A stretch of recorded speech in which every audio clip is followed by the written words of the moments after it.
सच बोलने वाली परी। हेलो दोस्तों, आज मैं जो आपको कहानी सुनाने जा रही हूँ ये कहानी है सच बोलने वाली परी। तो चलिए दोस्तों, कहानी की शुरुआत करते हैं। दूर आसमान में बादलों के उस पार एक परीलोक बसा हुआ था। उस परीलोक में बहुत सी सुंदर सुंदर परियां रहती थी।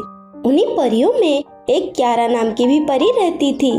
क्यारा परी बहुत ही अच्छी और समझदार थी और हमेशा सच ही बोलती थी।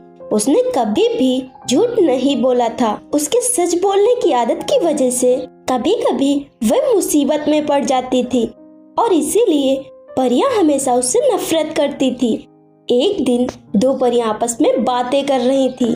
वह कह रही थी, मुझे अपने दुश्मन को मारना है और आज रात जब वो सो रही होगी तभी मैं उसे मार दूंगी। ये सारी बात क्यारा परी सुन लेती है। वह परी क्यारा परी को देख लेती है और उससे कहती है, अगर तूने ये बात उस परी को बताई तो देख लेना मैं तेरा क्या हाल करती हूँ। क्यारा परी चुपचाप वहाँ से चली गई और जाकर ये सारी बात उस परी को बता दी। फिर रात में जब वह परी उस परी को मारने के लिए आई तो वह परी जाग गई और उस परी का सारा प्लान फेल हो गया। मुझे पता है उस क्यारा परी ने ही ये सारी बात पहले से ही उस परी को बता दी होगी। बहुत सत्यवादी बनती है ना। अब मैं उसका सच बोलने का भूत उतारूंगी। फिर वह परी क्यारा परी के पास गई और उसकी खूब पिटाई की। इसी तरह से कुछ दिन बीत गए। एक दिन अचानक किसी परी का खून हो जाता है और क्यारा परी ने खून होते हुए देख लिया। फिर वह परी जिसने खून किया था उसने क्यारा परी को धमकी दी कि अगर वह सच्चाई बताएगी तो वह अपनी जान से हाथ धो बैठेगी। फिर सभी परियां एक जगह इकट्ठा होती हैं। रानी परी बारी बारी से सबसे पूछती हैं, पर किसी भी परी को कुछ भी नहीं पता था। फिर क्यारा परी का नंबर आया। वह बोली, रानी परी, मैंने खून होते हुए देखा है। जिसने खून किया है वह परी परीलोक के बाहर उस जंगल में छिपी हुई है। उसने कहा था कि अगर मैंने सच्चाई आपको बताई तो वो मुझे मार देगी, पर मैं झूठ नहीं बोल सकती। क्यारा परी के इतना कहते ही अचानक एक जादुई शक्ति आती है और क्यारा परी को लग जाती है, जिससे क्यारा परी की मौत हो जाती है। रानी परी समझ जाती है कि ये सब उसी परी ने किया है। वह तुरंत उस जंगल में जाती हैं और उस परी को पकड़ लेती हैं, पर वह परी धोखे से रानी परी की उनकी सारी जादुई शक्तियाँ छीन लेती है और रानी परी को मारने ही वाली थी कि तभी वहाँ क्यारा परी आ जाती है और उस परी को मार देती है। रानी परी बोली, तुम तो मर चुकी थी, फिर तुम वापस कैसे आ गई? वो रानी परी, वो मैं मरने ही वाली थी, तभी वहाँ एक परी आई और उसने मुझे बचा लिया। रानी परी कहती हैं, आज के बाद मैं सभी परियों को भी यही सिखाऊंगी कि वह हमेशा सच बोले। अगर आपको ये कहानी अच्छी लगी हो तो हमारे चैनल को जरूर लाइक करें और चैनल को सब्सक्राइब भी कर लें।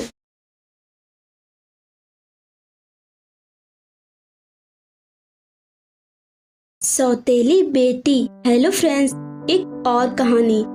यह कहानी शुरू होती है एक बहुत ही खूबसूरत परीलोक से। उस परीलोक में एक सौम्या नाम की परी अपनी सौतेली माँ के साथ रहती थी। सौम्या परी की माँ भले ही उसकी सौतेली माँ थी, पर फिर भी वह सौम्या परी से बहुत ही प्यार करती थी। पर सौम्या परी उस परी को बिल्कुल भी अपनी माँ नहीं मानती थी। सौम्या परी की एक बहन भी थी जिसका नाम दिव्य परी था, पर दिव्य परी अपनी सौतेली माँ से बहुत ही प्यार करती थी। इसीलिए सौम्या परी दिव्य परी से नफरत करती थी। एक दिन सौम्या परी किसी काम से बाहर जा रही थी, तभी उसकी माँ बोली, बेटा कहाँ जा रही हो? खाना भी ले जाना, अगर भूख लगे तो खा लेना। मैंने तुमसे कितनी बार कहा है, मैं कहीं भी जाया करूँ तो मेरे सामने मत आया करो, और तुम्हारे हाथ का खाना खाने से अच्छा है कि मैं भूखी ही रह जाऊँ। और वैसे भी तुम मेरी कोई माँ नहीं हो, इसीलिए माँ की तरह मुझ पर हक जताना बंद करो। मेरी माँ की जगह कोई भी नहीं ले सकता, और ये दिखावा करना बंद करो। मैं जानती हूँ तुम ये सब नाटक कर रही हो। तुम्हारी बातों में दिव्य परी आ सकती है, मैं नहीं, समझी? अब हटो यहाँ से। उसकी सौतेली माँ दुखी होकर वहाँ से चली जाती हैं।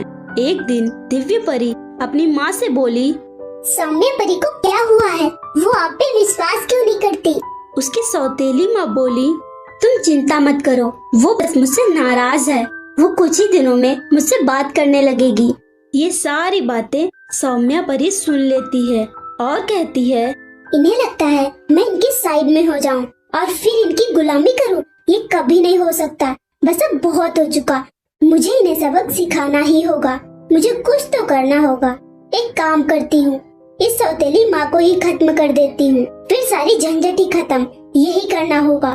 फिर सौम्या परी वहाँ से चली जाती है और एक जंगल में पहुँच जाती है। वह सोचती है, कुछ तो करना ही होगा। अब मैं और नहीं सह सकती। वह कुछ ज्यादा ही अच्छे बनने का नाटक करती है। एक काम करती हूँ, मैं उसे बेहोश कर देती हूँ और फिर इस जंगल में लाकर मिट्टी के अंदर दफना दूंगी। किसी को पता भी नहीं चलेगा। यही करती हूँ। फिर सौम्या परी वहाँ से चली जाती है और अपने घर पहुँच जाती है। वह सोचती है, मैं थोड़ा नाटक करती हूँ, फिर ये मेरी बातों में आ जाएगी। सौम्या परी अपनी सौतेली माँ से बोली, मैं आपके लिए कुछ खाने के लिए लाई हूँ। आपको खाना है? उसकी सौतेली माँ वह खाना खा लेती हैं और बेहोश हो जाती हैं। सौम्या परी उसे लेकर जंगल में चली जाती है और एक गड्ढे में दफना देती है। पर यह बात किसी तरह दिव्य परी को पता चल जाती है और कुछ ही देर में वह वहाँ आ जाती है और कहती है, ये तुमने क्या किया? तुमने माँ को गड्ढे में दफना दिया और वो भी जिंदा। तुम ऐसा कैसे कर सकती हो? वो तो तुमसे कितना प्यार करती थी, फिर तुम ये सब कैसे कर सकती हो? तुम इसके बहकावे में आ सकती हो पर मैं नहीं।